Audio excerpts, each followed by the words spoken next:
حضرت علی رضی اللہ عنہ نے فرمایا کہ لوگوں کو اسی طرح معاف کرو جیسے تم خدا سے امید رکھتے ہو کہ وہ تمہیں معاف کرے گا۔ حضرت علی رضی اللہ عنہ نے فرمایا کہ انسان کی تمام پریشانیاں دو باتوں کی وجہ سے ہے، تقدیر سے زیادہ چاہتا ہے، وقت سے پہلے چاہتا ہے۔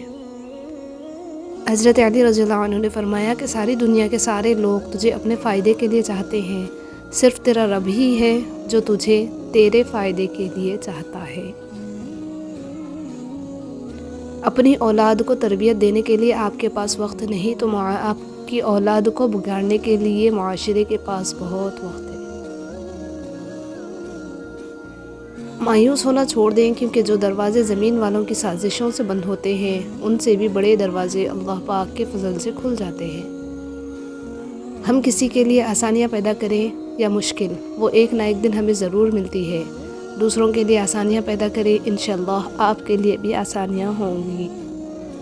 رمضان سے قبل گھر کے ساتھ دل کو بھی صاف کر لیجئے تاکہ رمضان کی برکتیں سمیٹ سکیں۔ اگر تم محسوس کرو کہ تمہارا دل بے قرار اور سخت، جسم کمزور اور رزق کم ہو رہا ہے تو جان لو کہ تم کسی ایسے کام میں ملوث ہو جو تمہیں نہیں کرنا چاہیے۔ زندگی بہت تھوڑی سی ہے، کسی سے نفرت یا کسی کا برا سوچ کر شاید ہم اپنی انا کی تسکین تو کر لیں، مگر یقین جانیے ہمارے اندر کا انسان کبھی خوش نہیں رہ پائے گا۔ انسان کا ماضی چاہے کتنا ہی گناہوں سے بھرا ہوا ہو، اس کا مستقبل ابھی بھی بالکل پاک ہے، کیونکہ رب کریم بندے کی توبہ کو پسند فرماتا ہے۔ زندگی میں یہ اہم نہیں کہ آپ کتنے امیر، کتنے مشہور اور کتنے خوبصورت ہیں، بلکہ اہم یہ ہے کہ آپ کتنے اصل، کتنے سچے، عاجز اور مہربان ہیں۔ حضرت علی رضی اللہ عنہ نے فرمایا کہ جب دل گھبرائے تو الم نشرح پڑھ لیا کرو، بے شک ہر مشکل کے بعد آسانی ہے۔ اگر چینی اور نمک کو مکس کر کے چونٹیوں کے آگے ڈالا جائے تو وہ چینی لے لیں گی اور نمک کو چھوڑ دیں گی۔ اسی طرح دنیا میں ہر طرح کے لوگ ہیں، آپ اپنے لیے وہی چنیں جو آپ کی زندگی کو خوبصورت اور سویٹ بنا دے۔ بے سکونی بڑھ جائے تو عبادت کا وقت بڑھا دو اور اللہ سے باتیں کرو، اپنے دکھ درد کا مداوا اسی سے مانگو، وہی رحیم و کریم ذات ہے۔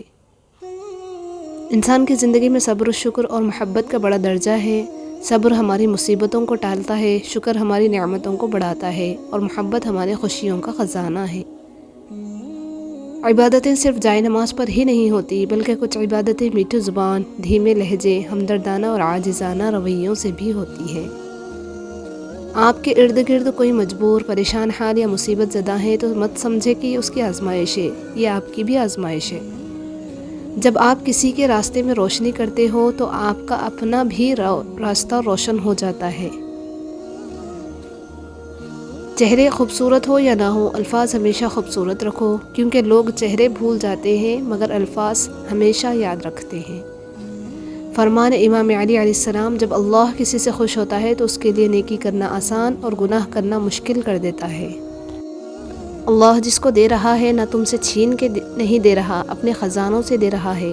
حسد مت کرو، خوش رہو، خوشیاں بانٹو۔ اللہ کے معاملے میں اتنا نہ سوچا کرو، آنکھیں بند کر کے یقین کر لیا کرو، کیونکہ یہ معجزوں کا راستہ ہے۔ رحم، احساس، خلوص، سادگی، یہ بھی اللہ کی طرف سے نعمتیں ہیں۔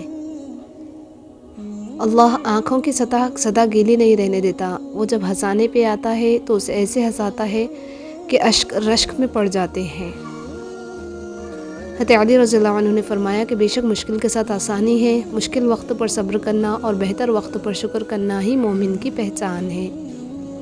کسی کی مدد کرتے وقت اس کے چہرے کی جانب مت دیکھو، ہو سکتا ہے کہ اس کی شرمندہ آنکھیں تمہارے دل میں غرور کا بیج بو دیں۔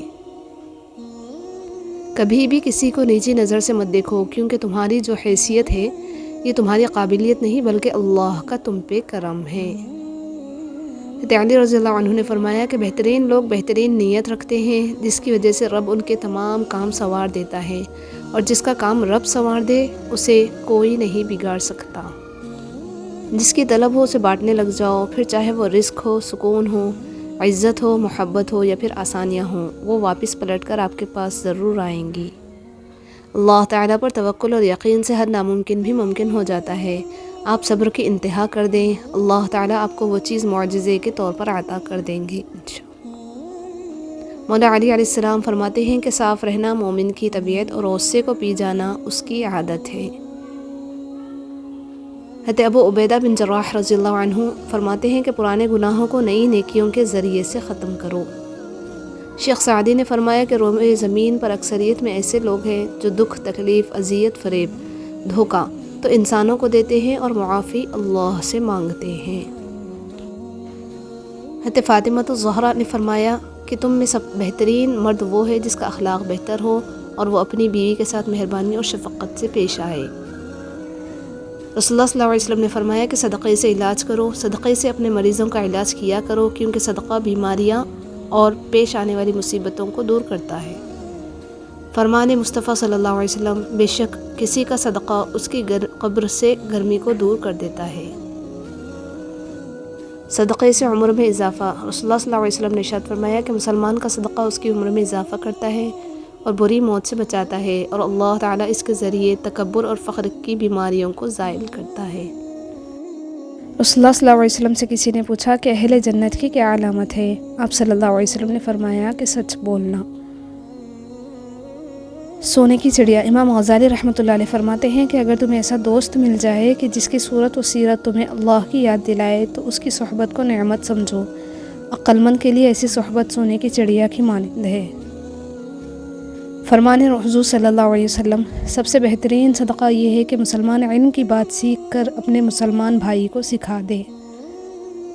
امام علی علیہ السلام فرماتے ہیں کہ کھانا کھاتے وقت ذکر خدا کثرت سے کیا کرو اور کھاتے وقت باتیں نہ کرو۔ حضرت فاطمہ رضی اللہ عنہ نے فرمایا کہ جب ایک عورت گھر میں ہوتی ہے، گھر کے کام اور بچوں کی تربیت کر رہی ہوتی ہے، تو اس وقت وہ اللہ عز و جل سے سب سے زیادہ قریب ہوتی ہے۔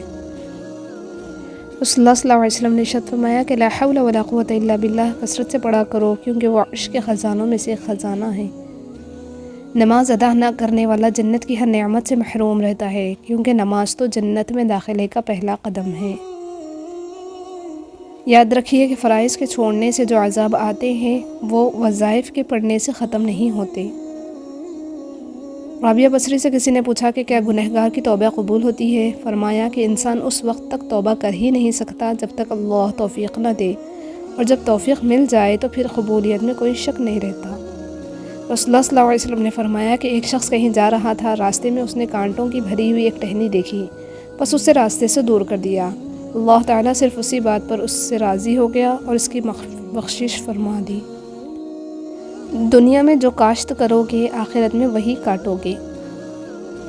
اپنی سوچوں کو پانی کے قطرے سے زیادہ شفاف رکھو۔ جس طرح قطروں سے دریا بنتا ہے، اسی طرح سوچوں سے ایمان بنتا ہے۔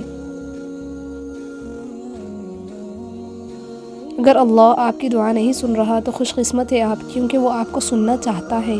وہ چاہتا ہے کہ میرا بندہ بار بار مانگے مجھ سے۔ یہ اللہ کی محبت ہے، اس پر ناشکری نہ کرے۔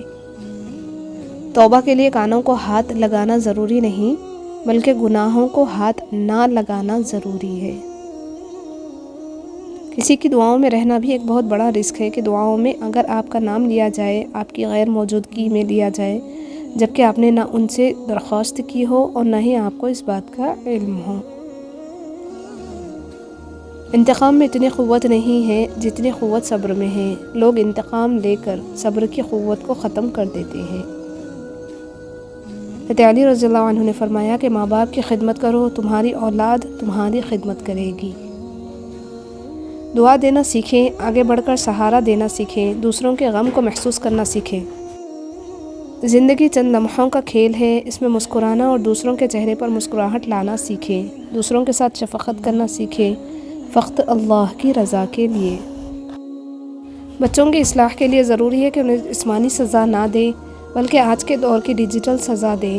ان کے موبائل اور چارجر الماری میں بند کر کے تالا لگا دیں۔ ایک شخص نے ایک بزرگ سے کہا، میں سکون چاہتا ہوں۔ بزرگ نے فرمایا کہ اس جملے میں سے میں نکال دو، یہ تکبر کی علامت ہے۔